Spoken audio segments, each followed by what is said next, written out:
Je m'appelle Stéphane Azé, je suis superviseur des effets visuels. Je travaille sur Superman avec Stéphane Serretti en tant que VFX Sup et James Gunn à la direction.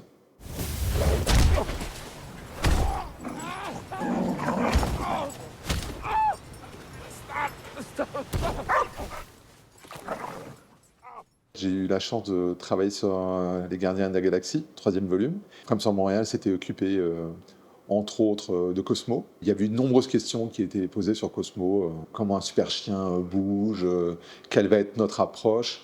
Il a bien aimé le fait qu'on ait dit, nous, on va le voir comme un chien tout à fait normal, on va dire. Il avait aussi aimé l'approche, la méthodologie qu'on avait déployée. Et à la fin du projet, on s'est entendu dire, voilà, vous avez votre ticket pour Superman, qui est le prochain film. Quand on a démarré, la première chose qu'il nous a dit, c'est, je veux le même workflow. Il a bien aimé le côté, on a un concept 2D, on en fait une translation en 3D, en fait, on va dire, assez rapide. L'idée, c'est pas du tout de penser à l'asset pour l'instant. Ça permettait aussi, lui, d'expliquer sa vision au studio et de discuter. L'art département de Framestore, basé à Londres, avait fait quelques images. On en a choisi une pose assez dynamique. On a fait une première passe 3D, et puis voilà. Est-ce que c'est le chien que tu as envie de voir? Ça ressemble pas assez à mon chien.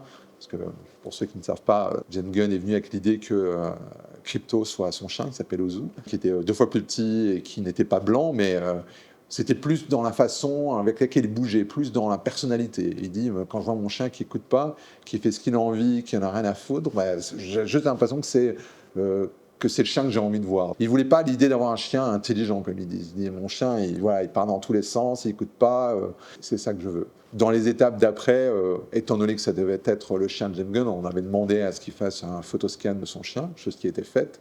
Pareil, on a fait une première passe 3D de son chien.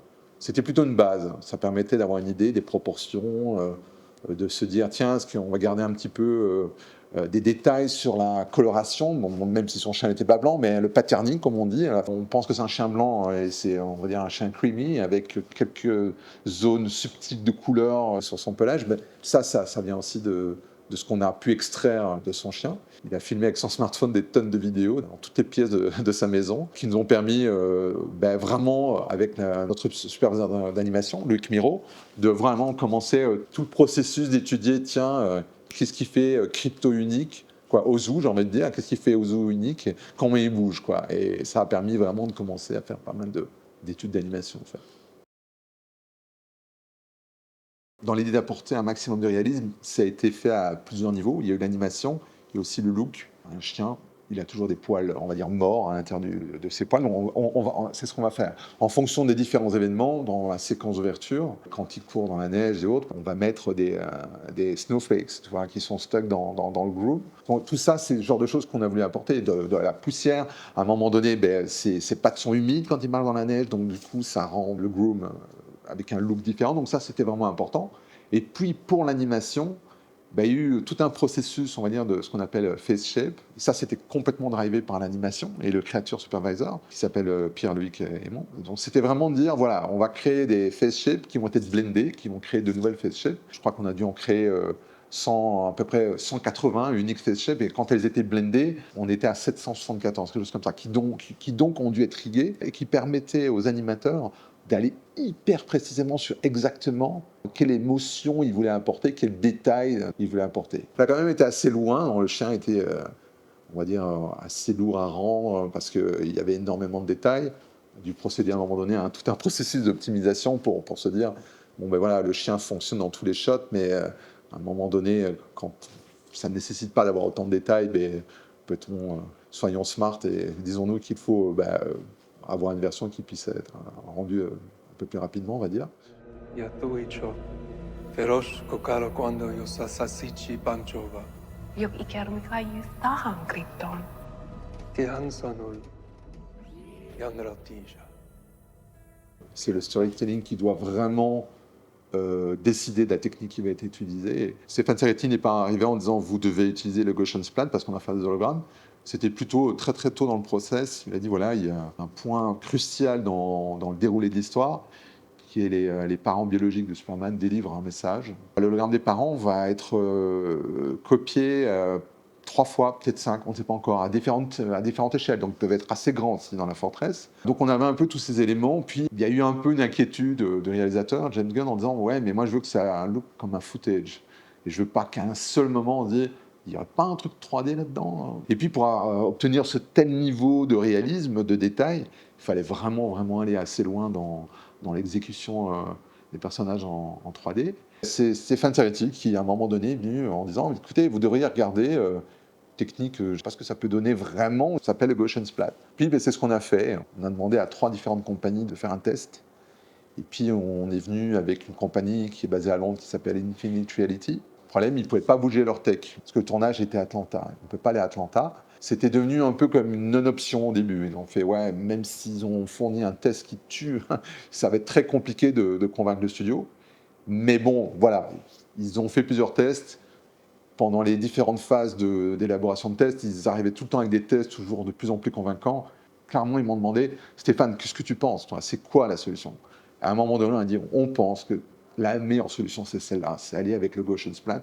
Je pense que ça répond à peu près à toutes les demandes de ce qu'on veut faire. C'est comme ça qu'on en est venu à utiliser cette technique. On a dû faire tout un travail pour qu'on puisse l'intégrer dans notre pipeline, mais aussi personne ne pouvait nous dire attention, faites ci ou ne faites pas ça, ça c'est les contraintes. C'était assez nouveau pour nous. Il y avait un côté assez excitant, hein, c'est sûr, mais il y avait aussi un petit côté où on s'est dit on peut pas se louper non plus. Et en plus, le casting n'était pas défini, rien. On a su qui étaient les parents le jour du tournage, en fait. Ça devait être tenu secret. Ça s'est fait après le tournage. Et puis voilà, on est arrivé.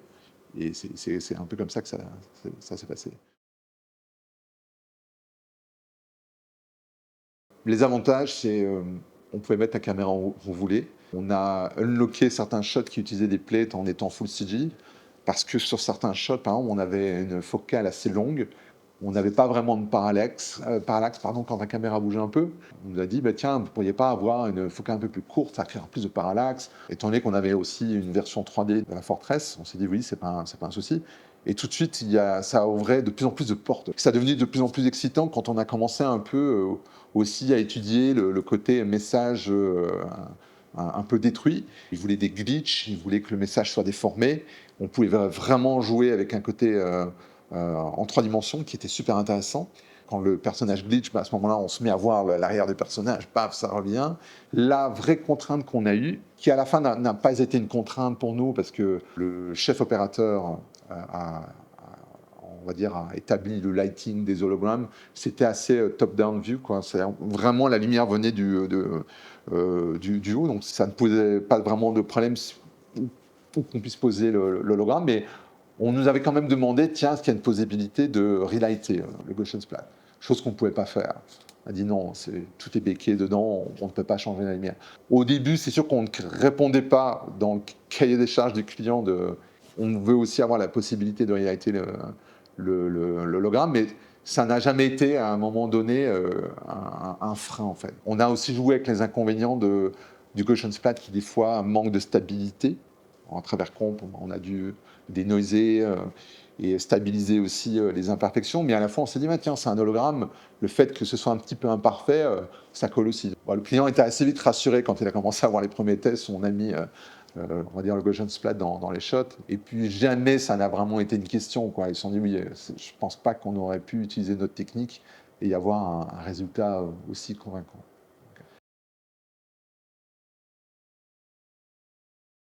Toujours pareil, moi je mets toujours l'accent sur storytelling, donc si c'est justifié, sans aucun problème, ça c'est sûr. Et du coup, on a pu voir un peu quelles étaient les possibilités, donc c'est sûr que oui, moi je réutiliserais si ça répond aux demandes des effets, à ce qu'on doit réaliser, oui, sans aucun problème.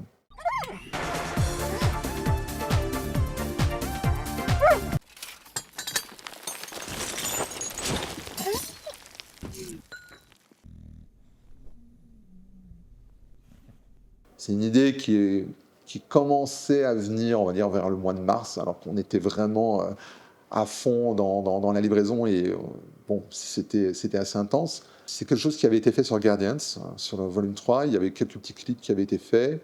Et puis James Gunn avait publié quelques-uns. Et puis on avait trouvé ça sympa. Ça n'avait jamais vraiment été discuté. Et puis en interne, c'est vraiment une idée qui est née à Framestore.